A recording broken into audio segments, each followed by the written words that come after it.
Hello friends, आज मैं आप सबके लिए लेके आई हूँ एएनएम फर्स्ट ईयर के चैप्टर से।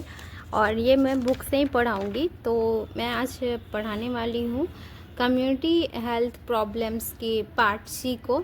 क्योंकि जब भी आप हॉस्पिटल में जाएंगे तो सबसे पहले आप छोटे छोटे प्रॉब्लम से फेस करेंगे कि पेशेंट को क्या प्रॉब्लम हो रही है, किस तरह से उनको डायग्नोसिस करना है। तो ये चैप्टर जो है आपको बहुत काम आएगा हॉस्पिटल में जाने के बाद। तो आइए हम लोग देखते हैं कि फर्स्ट चैप्टर क्या है और इसके बारे में थोड़ा हम लोग पढ़ लेते हैं, ताकि हॉस्पिटल में जाने के बाद जो है हमें कोई प्रॉब्लम का सामना नहीं करना पड़े। तो हम लोग सबसे पहले पढ़ते हैं आज का पहला unit, care of sick in the community. जब भी हम लोग कम्युनिटी में जाएंगे या फिर हॉस्पिटल में हम लोग काम करते हैं तो सबसे पहले हम लोग पेशेंट को किस तरह से देखते हैं, उसको कैसे असिस्ट करते हैं। तो कॉमन हेल्थ प्रॉब्लम्स जो होती है वो कम्युनिटी में, उसके बारे में जानते हैं कि लोग बीमार आखिर क्यों पड़ते हैं। तो पहला है कि समस्त विकासशील देशों में खराब स्वास्थ्य प्रमुख समस्या बनी हुई है। और वो क्यों बनी हुई है? क्योंकि व्यक्तिगत समस्याएं होती है, पारिवारिक समस्याएं होती है, सामुदायिक समस्याएं होती है।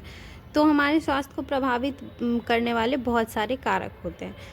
तो इस तरह से हम लोग जो है संभावित कारण जो होता है हम लोगों के भारत में, जो स्वास्थ्य का जो संभावित कारण है, तो वो क्या कारण है? तो पहला तो व्यक्तिगत कारण होता है, दूसरा पर्यावरणीय कारण होता है, तीसरा सामाजिक आर्थिक कारण होता है, और अन्य कारण में भी बहुत सारी चीज़ों को हम लोग पढ़ेंगे।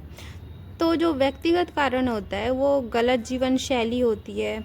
व्यक्ति गलत टाइम पे खाता है, गलत टाइम पे सोता है, गलत टाइम पे उठता है, गलत आदतों को अपना लेता है। इस वजह से हमारा स्वास्थ्य जो होता है वो ख़राब हो जाता है।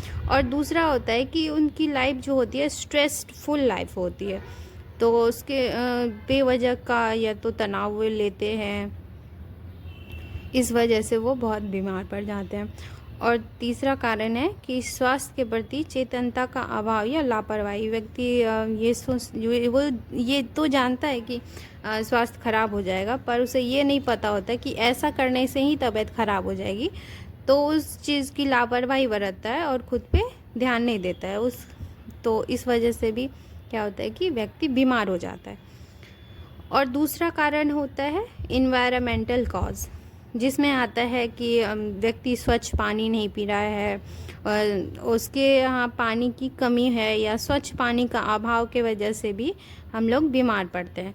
और दूसरा है कि पर्यावरणीय कारण, जैसे जल तो है ही, प्रदूषित जल अगर पिएंगे तो बीमार पड़ जाएंगे, फिर उसी प्रदूषित वायु में अगर सांस लेंगे तो भी बीमार पड़ेंगे, और वहाँ की जो मिट्टी है उसके वजह से भी हम लोग बीमार पड़ सकते हैं। तो ये जल, वायु और मिट्टी जो है वो पर्यावरणीय कारण में बहुत ज़्यादा मायने रखता है।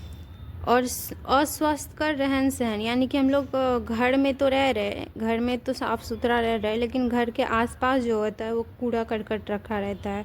तो इस वजह से क्या होता है कि हमारी लाइफ स्वस्थ नहीं हो पाती। मतलब कूड़ा अगर घर के बाहर या घर में है तो उसमें मक्खी मच्छर पनपेंगे और हम लोग क्या हो जाएंगे, बीमार हो जाएंगे। और भीड़ भाड़ युक्त आवास, जहाँ क्राउडी एरिया होता है, जहाँ बहुत सारे लोग एक जगह ही रहते हैं और भीड़ भाड़ वाले जगह पे बीमार हो जाते हैं। तो और खाद्य पदार्थों में मिलावट की वजह से भी हम लोग क्या होते हैं, बीमार हो जाते हैं। तो उसका तीसरा कारण है सामाजिक आर्थिक कारण, यानी कि गरीबी हो गया, अशिक्षा, अज्ञानता, सामाजिक प्रथाएं जो होती है, परंपराएं और विश्वास होता है लोगों का अपना अपना। सांस्कृतिक प्रतिमान, मतलब कल्चरल मॉडल जो होता है उनका ये मानना होता है कि नहीं, ये समाज में ऐसा नहीं करना चाहिए, ऐसा नहीं करने से जो है हम लोग अगर ऐसा करेंगे तो कल्चर जो है हमारा कल्चर जो है वो ख़राब हो जाएगा। मतलब पहले के लोग ये भी मानते थे कि मतलब कूड़ा करकट को कहीं भी फेंकेंगे तो हम लोग बीमार नहीं पड़ेंगे, लेकिन ऐसा नहीं है कि हम लोग वो लोग कभी कूड़ा करकट को डस्टबिन में नहीं डालते थे, तो इस वजह से क्या होता था कि वो लोग बीमार हो जाते थे। तो उस प्रथा को वो लोग चलाते आ रहे कि नहीं, डस्टबिन में नहीं फेंकना है, हम लोग की जो प्रथा है हम लोग उसी तरीके से फेंकेंगे तो हम लोग स्वस्थ ही रहेंगे। वैसे भी इतने दिन से स्वस्थ ही रह रहे थे। तो ये सब पुरानी प्रथाएं हैं जो लोग मानते हैं, तो इसका भी सामाजिक आर्थिक कारण बनता है जो हम लोग बीमार पड़ते हैं। और दूसरा होता है अपर्याप्त पोषण, यानी कि जो गरीब होते हैं वो उसको पर्याप्त पोषण नहीं मिल पाता, भोजन नहीं मिल पाता। इस वजह से क्या हो जाते हैं, वो माल न्यूट्रिस्ड हो जाते हैं, मतलब उसको भोजन सही से नहीं मिल पाएगा तो वैसे भी वो क्या हो जाएंगे, बीमार हो जाएंगे। बहुत सारे मिनरल्स वगैरह की कमी हो जाएगी शरीर में। उसके बाद है व्यक्तिगत अस्वच्छता। यदि व्यक्ति खुद को स्वच्छ नहीं रखेगा तो वो पर्यावरण को स्वच्छ नहीं रख पाएगा, और पर्यावरण और व्यक्तिगत स्वच्छता तो बहुत ही मायने रखती है। और अन्य कारण में आती है जनसंख्या वृद्धि, सटीक स्वास्थ्य नीति का अभाव, स्वास्थ्य सुविधाओं का असमान वितरण और अपर्याप्त प्राथमिक स्वास्थ्य सुविधा, स्वयंसेवी संगठनों की कम सहभागिता होने की वजह से भी है हम लोग बीमार पड़ते हैं, और सामुदायिक सहभागिता में कमी के वजह से भी हम लोग बीमार पड़ते हैं। और औद्योगिकरण तो सबसे बड़ा रूप ले चुका है अभी मॉडर्न सोसाइटी में, तो इस वजह से हम लोग बीमार पड़ते हैं। तो हम लोग बीमार पड़ गए हैं या नहीं पड़े हैं, या फिर बीमारियों की क्या संकेत होते हैं, उसके बीमारियों के खतरे और उसके संकेतों के बारे में हम लोग जानेंगे कि बीमार पड़े हैं तो उसका लक्षण क्या क्या है। तो हम लोग जानते हैं सबसे पहले शारीरिक और मानसिक समस्याएं होने पर शरीर किसी न किसी तरीके से संकेत देने की कोशिश करते हैं कि उन्हें अक्सर सामान्य मानकर नज़रअंदाज कर दिया जाता है, लेकिन ये किसी बड़ी बीमारी का कारण हो सकते हैं। कुछ ऐसे संकेत होते हैं जिनकी पहचान करके किसी बड़ी बीमारी के होने से बचा जा सकता है। कुछ महत्वपूर्ण संकेत जो होते हैं वो हम लोग संक्षेप में दिया हुआ है।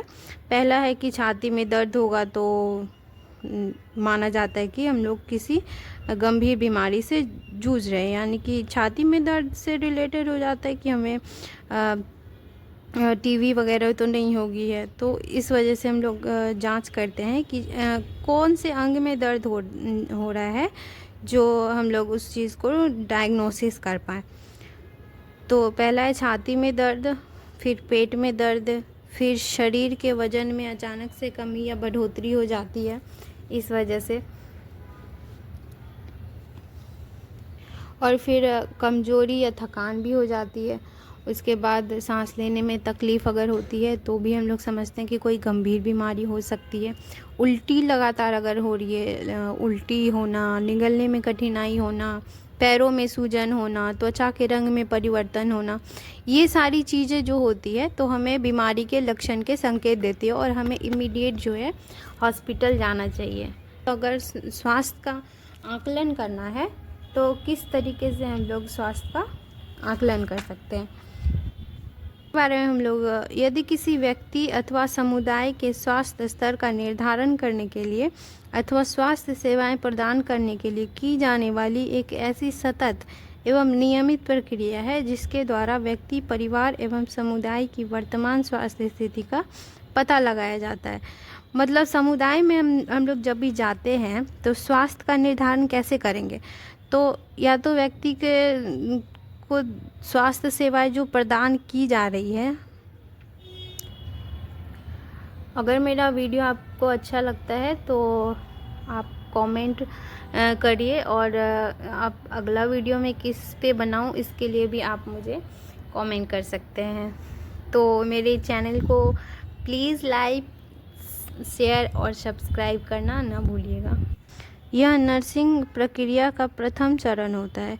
तथ्यों के संग्रह से नर्स को मरीज की समस्या को पहचानने एवं परिभाषित कर सेवा शुश्रूषा की योजना तैयार करने में सहायता मिलती है।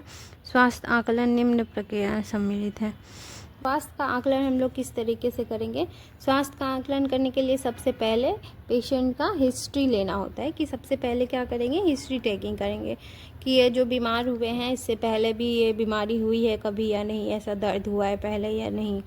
तो ये सारी चीज़ें उससे पूछी जाती है, वो हिस्ट्री टेकिंग में आती है। उसके बाद शारीरिक परीक्षण किया जाता है। उसके बाद जैविक चिन्ह लिए जाते हैं, जैसे वाइटल साइंस लिए जाते हैं, उसका मेजरमेंट किया जाता है। उसके बाद मरीज को एकत्रित किए जाने वाले तथ्यों एवं वस्तुनिष्ठ एवं व्यक्तिनिष्ठ दोनों ही प्रकार के तथ्य सम्मिलित होते हैं। ये किसी निरीक्षक या ये किसी निरीक्षक द्वारा ज्ञात किए जाते हैं। जैसे जो असिस्ट करेगा पेशेंट को, उस व्यक्ति द्वारा ये असिस्ट किया जाता है कि व्यक्ति को क्या हुआ है। तो उसमें क्या वो जांच करेंगे, पहला वो देखेंगे शरीर का टेम्परेचर क्या है, उसके बाद उसका ब्लड प्रेशर क्या है, मापन करेंगे उसका, और मरीज में किसी तरह का साइनोसिस है या नहीं उसका पता लगाएंगे। उसके बाद मतलब वस्तुनिष्ठ ये हो गया जो हम पेशेंट को देखते हैं, और वस्तुनिष्ठ हो गया जो हम पेशेंट को जांच करते हैं, है ना। और व्यक्तिनिष्ठ हो गया जो पेशेंट हमें बताता है कि हाँ हमें उल्टी जैसा फील हो रहा है, खुजली हो रहा है, या दर्द के चलने में तकलीफ़ हो रही है। तो ये सारी चीज़ें सब्जेक्टिव डाटा में आ जाएगा। तो हम लोग सब्जेक्टिव डाटा और ऑब्जेक्टिव डाटा दोनों ही लेते हैं, और उसके बेसिस पे हम लोग हिस्ट्री तैयार करते हैं, ठीक है। तो हिस्ट्री कैसे लेंगे? सबसे पहले इतिहास के द्वारा, इतिहास क्यों लेते हैं हम लोग ये जानते हैं।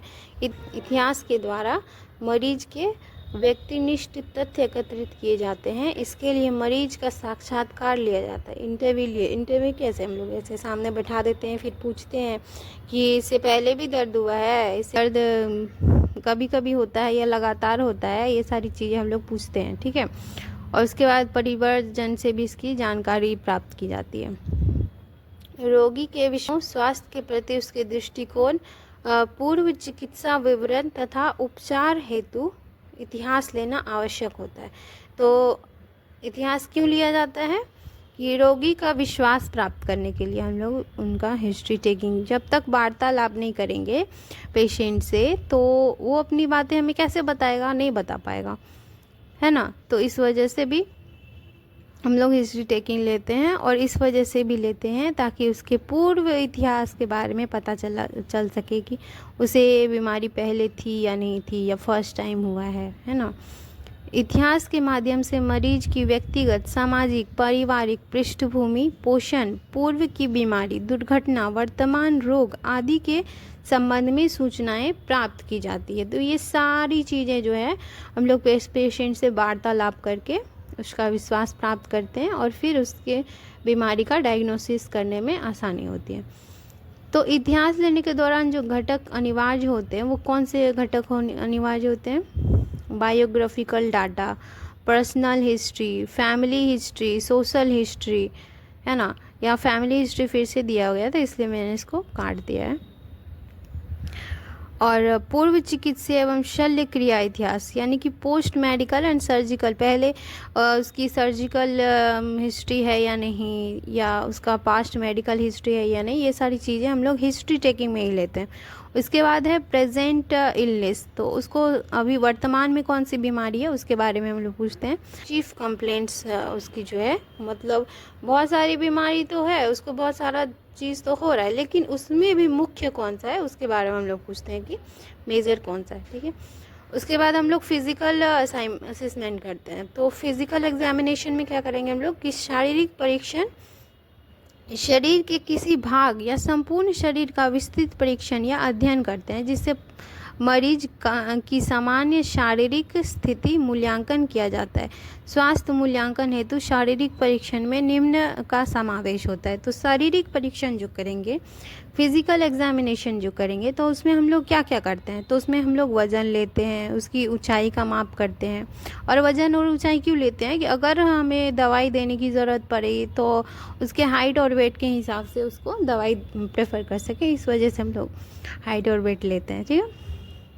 और वाइटल साइंस लेते हैं, जैसे तापमान अगर ज़्यादा है तो और कम है तो उसके लिए भी अलग अलग टाइप की दवाइयाँ प्रेफर कराई जाती है। इस वजह से ये सारी चीज़ें लेनी पड़ती है। और नाड़ी दर, श्वसन दर और रक्त परीक्षण भी किया जाता है। शारीरिक एवं मानसिक विकास की जांच की जाती है। फिर सिर से पांव तक शरीर का परीक्षण किया जाता है। तो ये पता करना ज़रूरी होता है कि व्यक्ति के शरीर में कहीं और चोट आई है या नहीं, ये शारीरिक परीक्षण में आ जाएगा।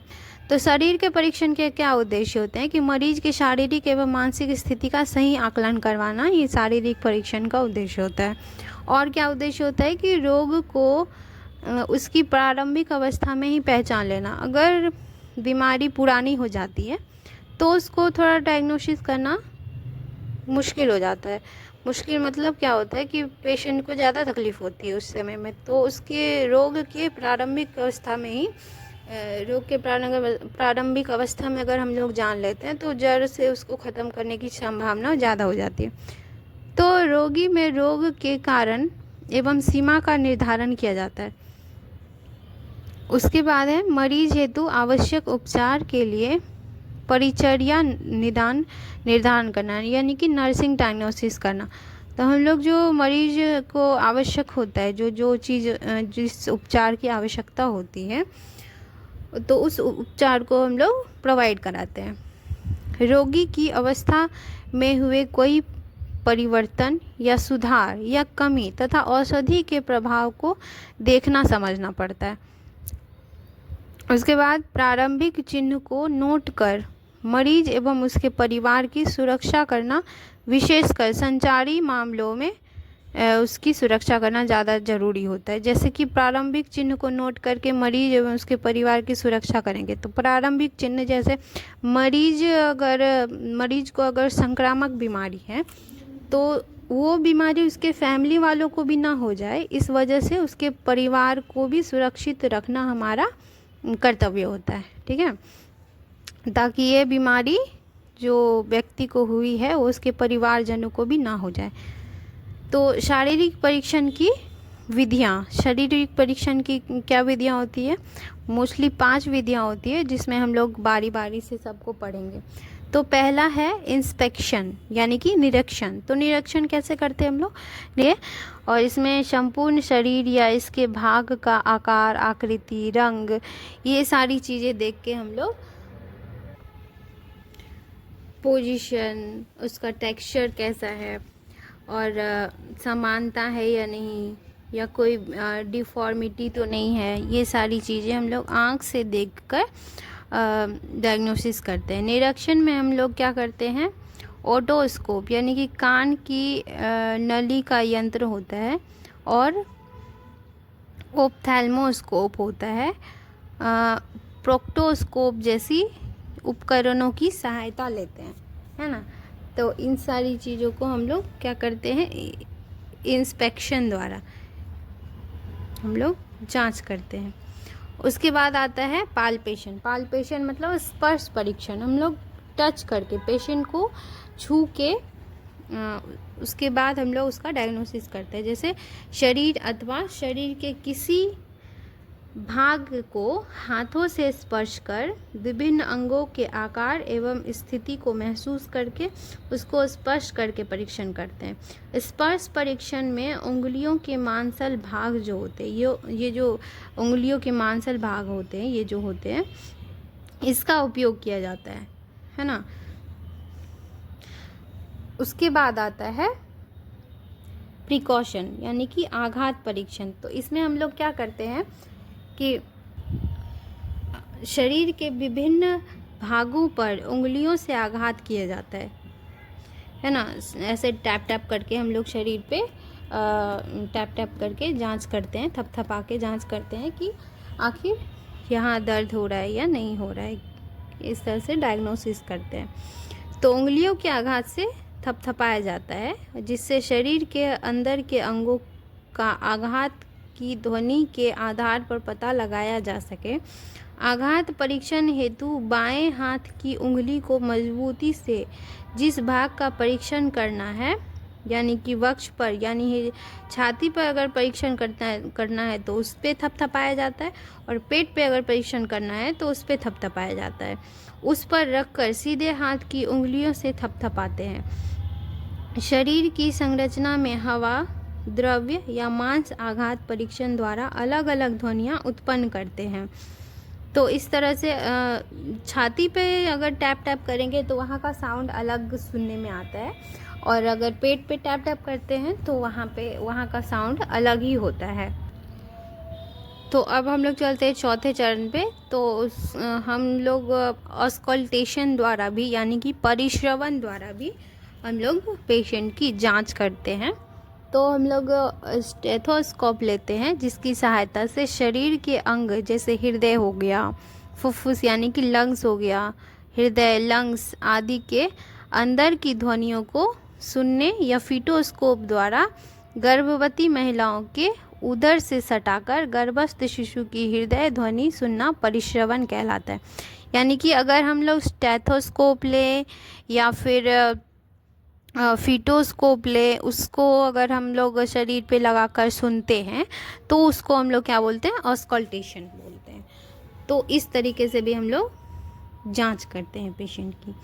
और उसके बाद पांचवा आता है प्रतिक्षेपों या प्रतिक्षेपों का परीक्षण, यानी कि टेस्टिंग ऑफ रिफ्लेक्स, यानी कि बाह्य उद्दीपनों के प्रति उत्तकों के प्रत्युत्तर को परकशन हैमर, रुई की बत्ती, स्टेपी पिन इत्यादि से जांच करते हैं। तो बहुत सारे डॉक्टर या जो भी नर्सिंग स्टाफ होते हैं वो क्या करते हैं कि सुई चुभा कर देखते हैं, हथौड़ा से मार के देखते हैं कि कई बार सेफ्टी पिन चुभा के देखते हैं कि सेंसेशन है पैर में या हाथ में या नहीं। और फिर रुई की बत्ती, अगर वो रुई की बत्ती होती है उसको जला दिया जाता है और फिर उसको ऐसा बुझा के उसको टैप किया जाता है ताकि ये पता चल सके कि सेंसेशन उपलब्ध है या नहीं। तो इस तरीके से भी हम लोग क्या करते हैं, जांच करते हैं। उसके बाद है छठा है मैनिपुलेशन। मैनिपुलेशन में क्या करते हैं, शरीर के किसी भाग के लचीलेपन की जांच हेतु उस भाग को हाथों से घुमाकर जांचना हस्त प्रयोग कहलाता है।